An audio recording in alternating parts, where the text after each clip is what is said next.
Hello friends, welcome back to my YouTube channel. तो कैसे हो आप सब गाइस। आज हम स्टार्ट करने वाले हैं ideology of the Indian constitution वाला टॉपिक। काफ़ी डिमांडिंग टॉपिक है, बहुत ज़्यादा जो है इस टॉपिक की डिमांड है और काफ़ी कम आपको देखने को मिल जाएगा। बट आज के हम इस लेक्चर में पूरा कंप्लीट इसको डिस्कस करेंगे। आखिरकार इंडियन कॉन्स्टिट्यूशन में कौन सी आइडियोलॉजी है, इसको कवर करने की कोशिश करेंगे, राइट। उसके साथ साथ हम साथ में देखेंगे कि कौन कौन सी डिफरेंट आइडियोलॉजीज़ से हमारा कॉन्स्टिट्यूशन मिलके बना हुआ है। क्या हमारे कॉन्स्टिट्यूशन में एक ही आइडियोलॉजी वर्क करती है या डिफरेंट डिफरेंट आइडियोलॉजीज है। All these things we will cover in this lecture. So guys, अगर आपने लाइक नहीं किया है, शेयर नहीं किया है, सब्सक्राइब नहीं किया तो जल्दी से कर लीजिए। चलिए बढ़ते हैं लेक्चर की तरफ। देखिए फ्रेंड्स, सबसे पहले हम डिस्कस करेंगे कि आखिरकार ये आइडियोलॉजी वर्ड का मतलब क्या होता है। What is ideology. देखो, आइडियोलॉजी का मतलब है कि एक सेट ऑफ आइडियाज, ठीक है। It means a set of ideas, यानी कि एक ऐसे आइडियाज जिसमें कोई चीज आधारित हो, ठीक है। जिसके पीछे का क्या आइडिया है उसको बोलते हैं आइडियोलॉजीज, ठीक है। आई होप आपको आइडियोलॉजी का मीनिंग क्लियर हो गया। तो अगर हम देखिए हमारा इंडियन कॉन्स्टिट्यूशन, देखो हमारा जो संविधान है ना, आपको पता है कॉन्स्टिट्यूशन की क्या डेफिनेशन है। कॉन्स्टिट्यूशन हम बोल सकते हैं कि कॉन्स्टिट्यूशन एक फंडामेंटल लॉ है हमारी लैंड का। ये या तो ये क्या करता है, हमारे जो गवर्नमेंट है, ठीक है, it limits the powers of the government. जो हमारी गवर्नमेंट है उसकी पावर्स को लिमिट करता है हमारा जो कॉन्स्टिट्यूशन है, संविधान है, एक फंडामेंटल लॉ है हमारी लैंड का, ठीक है। तो एक बहुत ही बेसिक सी चीज़ है हमारा कॉन्स्टिट्यूशन। बट अगर हम देखें तो हमारे कॉन्स्टिट्यूशन में कौन सी आइडियोलॉजी है।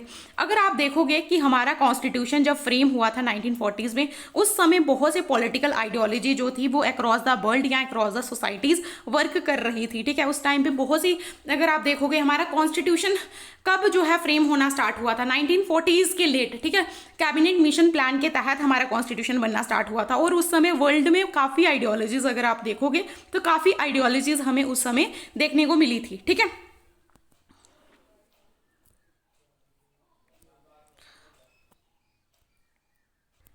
तो देखो, जो हमारा इंडियन कॉन्स्टिट्यूशन है वो हमारी कोई भी पर्टिकुलर आइडियोलॉजी, अगर बात करोगे कि हमारी कोई भी आइडियोलॉजी, चाहे सोशलिज्म, सेकुलरिज्म, ठीक है, कोई भी जो एक पर्टिकुलर आइडियोलॉजी के इर्द गिर्द हमारा आपको कॉन्स्टिट्यूशन नहीं नज़र में आता है। मतलब हमारा इंडियन कॉन्स्टिट्यूशन किसी भी पर्टिकुलर आइडियोलॉजी को सब्सक्राइब नहीं करता है।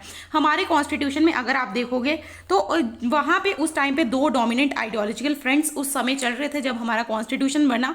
लेकिन जो मेकर्स थे इंडियन कॉन्स्टिट्यूशन के, उन्होंने एक मिडल पाथ को जो है चुना, यानी कि मध्यम वर्ग को चुना। उन्होंने किसी भी पर्टिकुलर आइडियोलॉजी के ऊपर फोकस ना करके उन्होंने चीज़ों को देखा, उन्होंने किसी भी पर्टिकुलर आइडियोलॉजी पे फोकस नहीं किया। तो यानी कि हमारा इंडियन कॉन्स्टिट्यूशन किसी भी पर्टिकुलर आइडियोलॉजी के इर्द गिर्द नहीं घूमता है, ठीक है।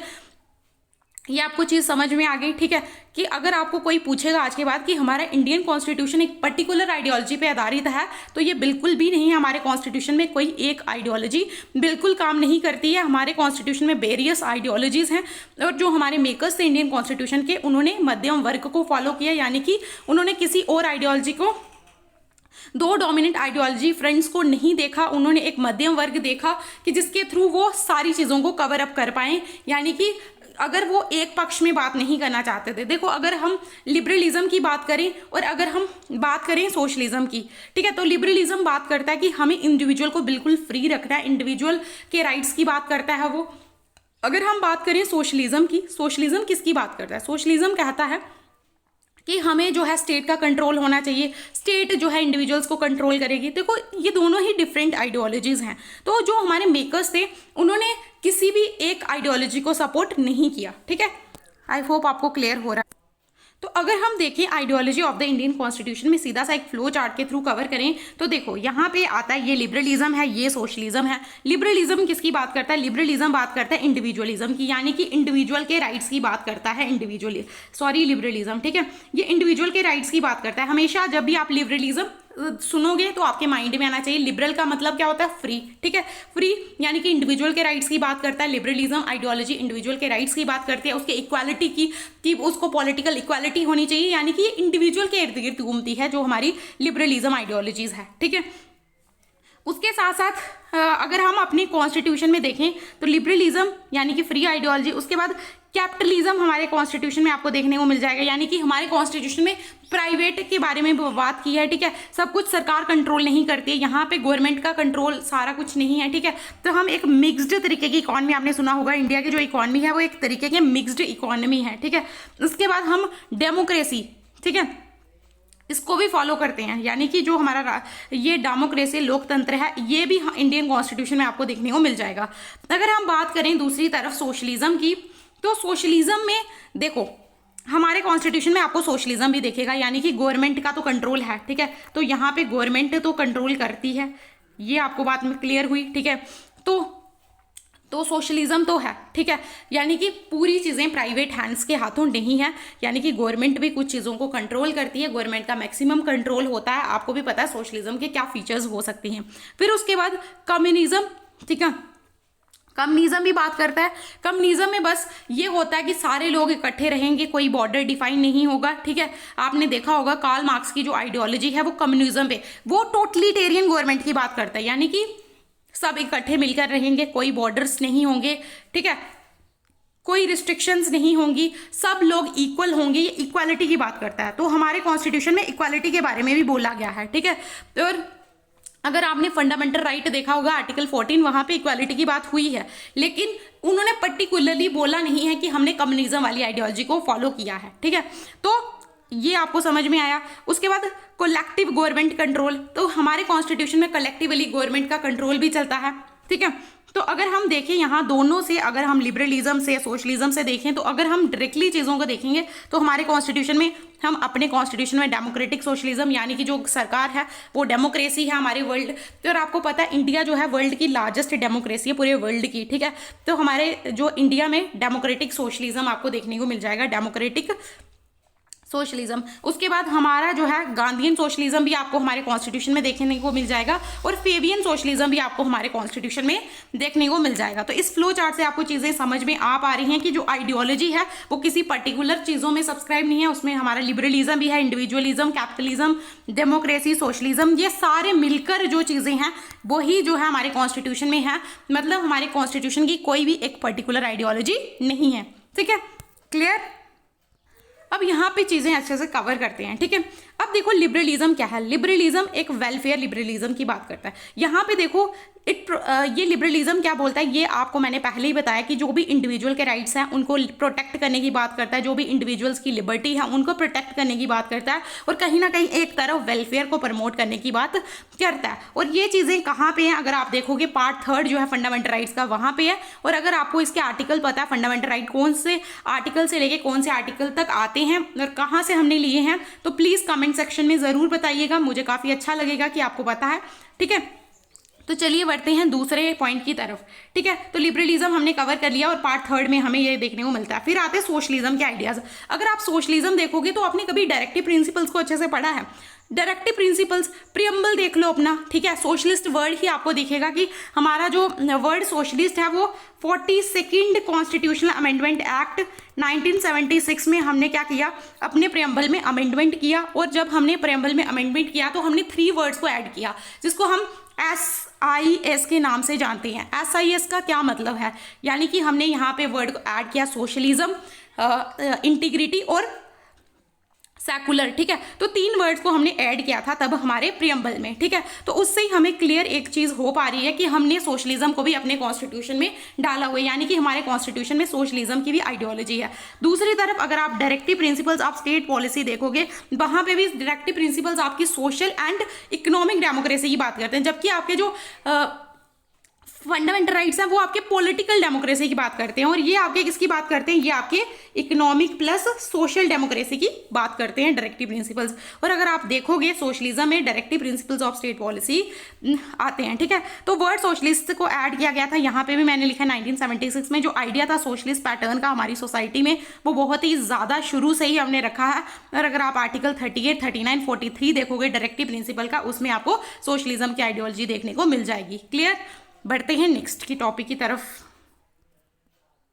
अब नेक्स्ट जो हमारी आइडियोलॉजी आती है वो है सब अल्टरन। ठीक है, सब अल्टरन कौन सी आइडियोलॉजी है? जो लोअर स्टेटस की बात करती है, यानी कि जो भी कास्ट लो है या फिर जिन लोगों का भी स्टेटस लो है उनको भी प्रोटेक्ट करके लेके चलना, उसको हम बोलते हैं सब अल्टरन आइडियोलॉजी। तो हमारे कॉन्स्टिट्यूशन में सब अल्टरन आइडियोलॉजी भी है। आपने देखा होगा कि बहुत सी चीज़ें, जैसे हमारा नेशनल कमीशन बना है बैकवर्ड क्लासेस के लिए, नेशनल कमीशन बना है शेड्यूल कास्ट शेड्यूल ट्राइब के लिए। ठीक है, कौन से आर्टिकल के अंदर आते हैं ज़रा कमेंट में लिखिए, देखती हूँ मैं कि आपको आता है वो या नहीं। ठीक है, तो कमेंट में आप ज़रूर सर्च करके लिखिएगा, इससे आपका नॉलेज जो है और इन्हांस होगा। ठीक है, तो अगर देखो यहाँ पे उन लोगों के लिए भी हमने स्पेशल ट्रीटमेंट रखा है, positive discrimination, educate livelihood, and उनको भी काफ़ी ज़्यादा हमने अपने कॉन्स्टिट्यूशन में राइट्स देके रखे हुए हैं। यानी कि यहाँ पे उन लोगों की बात हो रही है जो कि जिनका स्टेटस काफ़ी ख़राब है सोसाइटी में, यानी कि हमने उनको भी प्रोटेक्ट किया हुआ है। ठीक है, आप चाहे फंडामेंटल राइट्स में देख लो, उनके बारे में बात की हुई है। ठीक है, लोअर कास्टेस के बारे में बात की हुई है, डिस्क्रिमिनेशन नहीं करना, अनटचेबिलिटी, ये सारी चीज़ें उनके लिए भी लाई गई हैं। तो यानी कि ये जो सब अल्टरन आइडियोलॉजी है ये इसी की बात करते हैं जो लोअर स्टेटस है। अब लास्ट जो बात करते हैं वो है हमारी फेमिनिस्ट आइडियोलॉजी की। ठीक है, अगर हम फेमिनिस्ट आइडियोलॉजी को देखें, ठीक है, फेमिनिस्ट आइडियोलॉजी को देखें तो यहाँ पे पूरा क्लियर नहीं हो पा रहा है, एक मिनट रुको। ठीक है, फेमिनिस्ट आइडियोलॉजी में देखो, फेमिनिस्ट आइडियोलॉजी किसके बारे में बात करती है? Right to education to women etcetera. देखो यहाँ पे आपको क्लियर मैं समझाती हूँ। देखो फेमिनिस्ट आइडियोलॉजी ना ये वुमेन के बारे में बात करती है, वुमेन के राइट्स के बारे में बात करती है। तो हमारे कॉन्स्टिट्यूशन में नहीं लिखा हुआ है वुमेन के राइट्स के बारे में, वुमेन को नहीं दिया। और अभी आपने देखा करंटली अगर आप देखो 106 अमेंडमेंट एक्ट आ चुका है। ठीक है, 106 अमेंडमेंट एक्ट आ चुका है हमारे कॉन्स्टिट्यूशन में, जो किसकी बात कर रहा है? जो इसी की बात कर रहा है कि वुमेन को 1/3 रिजर्वेशन प्रोवाइड की जाए। ठीक है, वुमेन्स को 1/3 रिजर्वेशन प्रोवाइड की जाए, किसमें? पार्लियामेंट में, लोकसभा में और स्टेट लेजिस्लेटिव असेंबलीज में। ठीक है, तो स्टेट लेजिस्लेटिव असेंबलीज में क्या बात चल रही है कि वुमेन्स को पॉलिटिक्स में उतारा जाए। ठीक है, तो ये भी हमारी फेमिनिस्ट आइडियोलॉजी जो वुमेन के राइट्स के बारे में बात करती है। ठीक है, तो आपने काफ़ी जो है हमारे कॉन्स्टिट्यूशन में चीज़ें पढ़ी होंगी जो वुमेन्स के रिगार्डिंग है। ठीक है, तो उसमें से यही जो 106 अमेंडमेंट अभी हमने कॉन्स्टिट्यूशन में किया, जिसके थ्रू हमने वुमेन्स को 1/3 रिजर्वेशन जो है वो प्रोवाइड कराई, कहाँ पे? पार्लियामेंट में। ठीक है, ये चीज़ आपको समझ में आ गई। यानी कि हमारे कॉन्स्टिट्यूशन में एक और आइडियोलॉजी है जिसका नाम है फेमिनिस्ट। ठीक है, देखो अगर आपको आइडियोलॉजी के बारे में नहीं पता तो मैं लिबरलिज्म के लिए यहाँ पे आपके साथ लेके आई हूँ कि लिबरलिज्म एक पॉलिटिकल एंड मॉरल फिलॉसफी है जो किस पे बेस्ड है? जो इंडिविजुअल के राइट्स की बात करती है, इंडिविजुअल की लिबर्टी की बात करती है, consent of the governed, political equality की बात करती है, राइट टू प्राइवेट प्रॉपर्टी की बात करती है, एंड इक्वालिटी बिफोर लॉ की बात करती है। ये हमारी लिबरलिज्म की आइडियोलॉजी है। तो आपको ने इस चीज़ों को पढ़ा होगा, फील भी किया होगा। अगर आप पॉलिटिकल के स्टूडेंट हैं तो आप लोग को पक्का पता है कि जो लिबरलिज्म की आइडियोलॉजी है ये उसके राइट्स की बात करती है। राइट, तो ये था हमारा आज का लेक्चर। एक मिनट, तो एक और मैंने चीज़ लाई थी, ये है फेवियन सोसाइटी। ठीक है, कईयों को फेवियन सोसाइटी भी समझ में नहीं आएगा। तो फेवियन सोसाइटी एक ब्रिटिश सोशलिस्ट ऑर्गेनाइजेशन है जिसका पर्पस है कि हम सोशल डेमोक्रेसी के प्रिंसिपल्स को एडवांस करेंगे, डेमोक्रेटिक सोशलिज्म को प्रमोट करेंगे, ग्रेजुअलिस्ट एंड रिफॉर्मिस्ट एफर्ट्स लाएंगे डेमोक्रेसीज में। बट हम कैसे लाएंगे? ग्रेजुअल, धीरे धीरे। ठीक है, एकदम से नहीं, यानी कि रेवोल्यूशनरी ओवरथ्रो नहीं करेंगे। ठीक है, रेवोल्यूशनरी ओवरथ्रो को हम फॉलो नहीं करेंगे, हम किसके थ्रू? ग्रेजुअल चेंज लाने की कोशिश करेंगे। ये फेवियन सोसाइटी का कहना है। अगर हम देखें तो फेवियन सोसाइटी हिस्टोरिकली रेडिकलिज्म से रिलेटेड थी और ये आज के टाइम पे एक लेफ्ट विंग लिबरल ट्रेडिशन है। ठीक है, तो ये आपको फेवियन सोसाइटी भी समझ में आ गया। तो गाइज़ आई होप आपको ये टॉपिक अच्छे से क्लियर हो गया। अगर आपको ये टॉपिक क्लियर हो गया तो please like share and subscribe to my YouTube channel. मिलते हैं एक और नई वीडियो के साथ। अगर आपको कोई भी टॉपिक में डाउट आ रहा है तो प्लीज़ कमेंट सेक्शन में ज़रूर बताइएगा और बताइएगा कि नेक्स्ट जो वीडियो है वो कौन से टॉपिक पे बनानी चाहिए। Thank you so much.